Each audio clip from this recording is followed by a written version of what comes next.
किं परम् कर्म तज्जडम् कृतिमहोदधौ पतनकारणम् फलमशाश्वतम् गतिनिरोधकम् ईश्वरार्पितम् नेच्छया कृतम् चित्तशोधकम् मुक्तिसाधकम् कायवाङ्मनः कार्यमुत्तमम् पूजनम् जपः चिन्तनम् क्रमात् जगत ईषदी युक्तसेवनम् अष्टमूर्तिभृत् देवपूजनम् उत्तमस्तवादुच्चमन्दतः चित्तजम् जपध्यानमुत्तमम्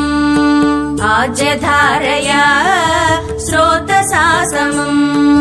सरलचिन्तनम् विरलतः परम् भेदभावनात् सोऽहमित्यसौ भावनाभिदा पावनीमता भावशून्य सद्भावसुस्थितिः भावनाबलात् भक्तिरुत्तमा हृत्सले मनः स्वस्थता क्रिया भक्तियोग बोधाश्च निश्चितम् वायुरोधना लीयते मनः जालपक्षिवद्रोधसाधनम् चित्तवायवः चित्क्रियायुताः शाकयोधये शक्तिमूलका लयविनाशने उभयरोधने लयगतम् पुनर्भवति नोऽमृतम् प्राणबन्धना लीनमानसम् एकचिन्तना नासमेत्यदः नष्टमानसोत्कृष्टयोगिनः कृत्यमस्ति किम् स्वस्तितिम् यतः दृश्यवारितम् चित्तमात्मनः चित्वदर्शनम् तत्त्वदर्शनम् मानसम् तु किम् मार्गणे कृते नैव मानसम् मार्गार्जवात् वृत्तयस्पहम् वृत्तिमाश्रिताः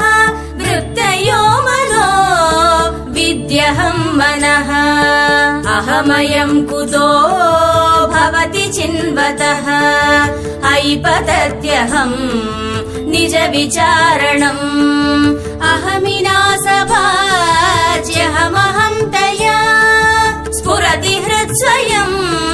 परमपूर्णसत् इदमहं पदाभिक्यमन्वहम् अहमिलीनकेऽप्यलय सत्तया विग्रहेन्द्रिया प्राणधीतमः नाहमेकसत् तज्जडम् ह्यसत् सत्त्वभासिका चित्क्ववेतरा सत्तया हि चित् चित्तया ह्यहम् ईश जीवयोर्वेषधीभिदा सत्स्वभावतो वस्तु केवलम् वेषहानतः स्वात्मदर्शनम् ईशदर्शनम् स्वात्मरूपतः आत्मसंस्थितिः स्वात्मदर्शनम् आत्मनिर्द्वयात् आत्मनिष्ठता ज्ञानवर्जित अज्ञानहीन चिज्ञानम् अस्ति किम् ज्ञातुमन्तरम् किम् स्वरूपम् इत्यात्मदर्शने अव्यया भवा पूर्णचित्सुखम् बन्धमुक्त्यतीतम् परम् सुखम् विन्दतीह जीवस्तु दैविकः अहमपेदकम्